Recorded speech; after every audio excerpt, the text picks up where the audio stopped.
Assalamualaikum warahmatullahi wabarakatuh. Apa kabar anak-anak? Semoga selalu dalam keadaan sehat walafiat. Dan jika memang terpaksa harus keluar rumah, tetap patuhi protokol kesehatan yang ada. Nah, oke, balik lagi sama Ibu untuk belajar PPKN. Nah, hari ini kita akan masuk pada materi bab 3, yaitu tentang perumusan dan pengesahan Undang-Undang Dasar Negara Republik Indonesia tahun 1945. Nah, pada bab 3 ini ada 3 subbab yang akan dibahas, yaitu tentang perumusan dan pengesahan Undang-Undang Dasar. Kemudian subbab yang kedua ada arti penting Undang-Undang Dasar Negara Republik Indonesia tahun 1945 bagi bangsa dan negara. Kemudian subbab yang ketiga yaitu ada peran tokoh perumus Undang-Undang Dasar Negara Republik Indonesia. Nah, pada hari ini kita akan fokus pada subbab kedua, yaitu arti penting Undang-Undang Dasar Negara Republik Indonesia bagi bangsa dan negara. Karena minggu lalu subbab 1 mengenai perumusan dan pengesahan Undang-Undang Dasar. Oke, masuk pada subbab kedua, yaitu Undang-Undang Dasar Negara Republik Indonesia tahun 1945 berisi tentang aturan dasar kehidupan bernegara di Indonesia. Undang-Undang Dasar berkedudukan sebagai hukum yang paling tinggi dan memiliki sifat yang fundamental karena merupakan sumber legitimasi atau landasan bentuk peraturan perundang-undangan di bawahnya. Nah, Undang-Undang Dasar merupakan hukum dasar yang menjadi sumber landasan semua aturan perundang-undangan yang ada di Indonesia.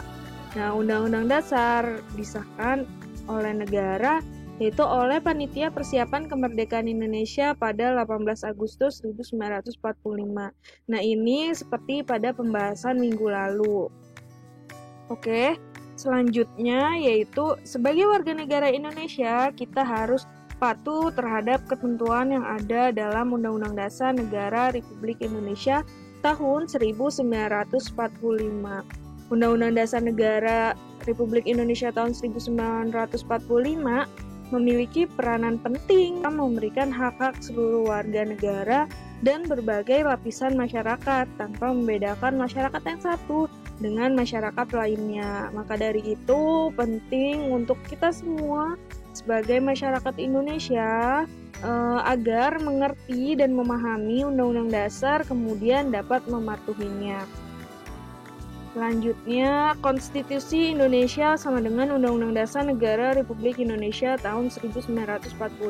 Nah, ini seperti pada pembahasan subbab sebelumnya yang mengatakan konstitusi itu dibagi menjadi 2, yaitu konstitusi tertulis dan konstitusi tidak tertulis. Nah, Undang-Undang Dasar Negara Republik Indonesia tahun 1945 ini merupakan konstitusi yang tertulis yang menjadikan Undang-Undang Dasar ini menjadi hukum tertinggi. Nah, Undang-Undang Dasar ini menjadi hukum tertinggi di Indonesia yang kemudian wajib dipatuhi keberadaannya. Selanjutnya masuk pada fungsi konstitusi. Yang pertama ada penentu dan pembatas kekuasaan. Penentu dan pembatas kekuasaan negara. Seperti pada materi sebelumnya, bahwa Undang-Undang Dasar itu ada karena pada zaman dahulu digunakan sebagai pembatas suatu kekuasaan negara agar yang berkuasa tidak sewenang-wenangnya terhadap warga negaranya. Maka dibentuklah sebuah konstitusi atau Undang-Undang Dasar. Kemudian yang kedua ada pengatur hubungan kekuasaan antar organ negara. Selanjutnya yang ketiga ada pengatur hubungan kekuasaan antar organ negara dan warga negara, bahwa konstitusi itu digunakan untuk mengatur seperti yang tadi Ibu sudah katakan.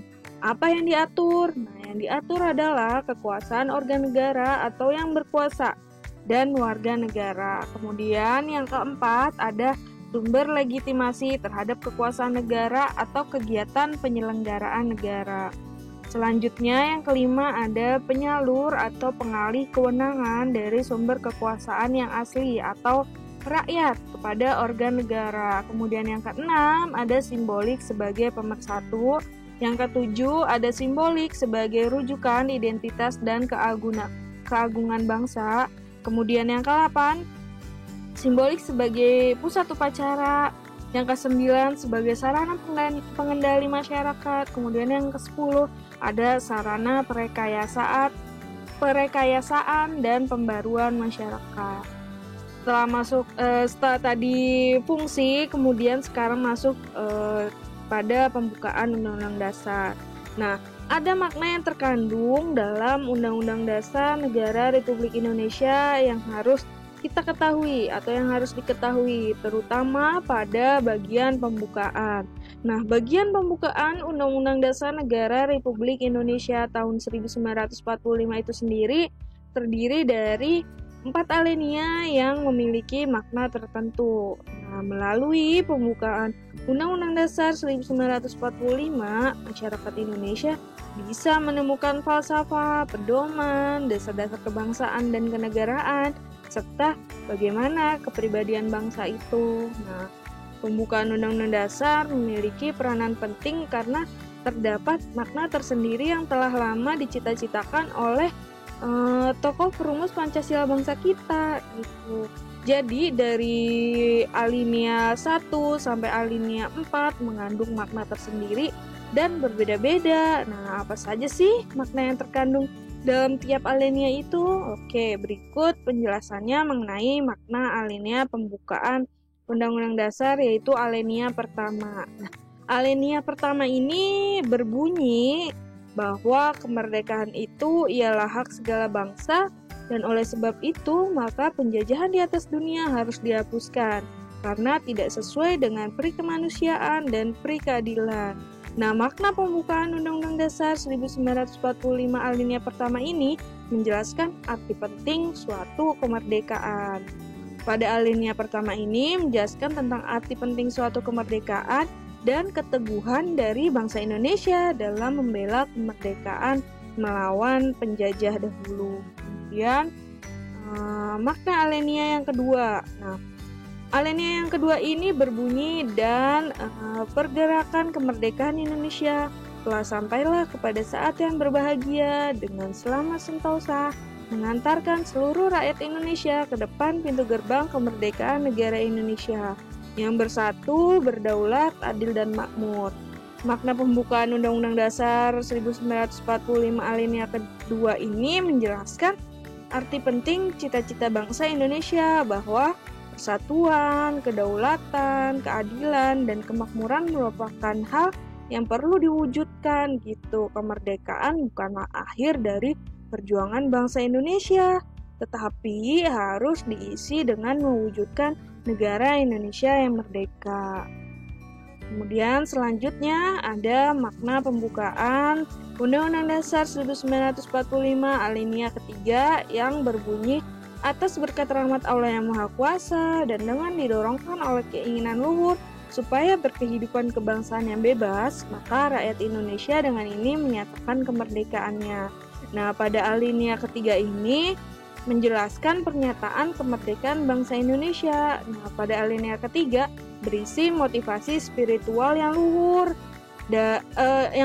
bahwa kemerdekaan kita adalah berkat rahmat Allah yang Maha Kuasa dan keinginan yang didambakan oleh segenap bangsa Indonesia.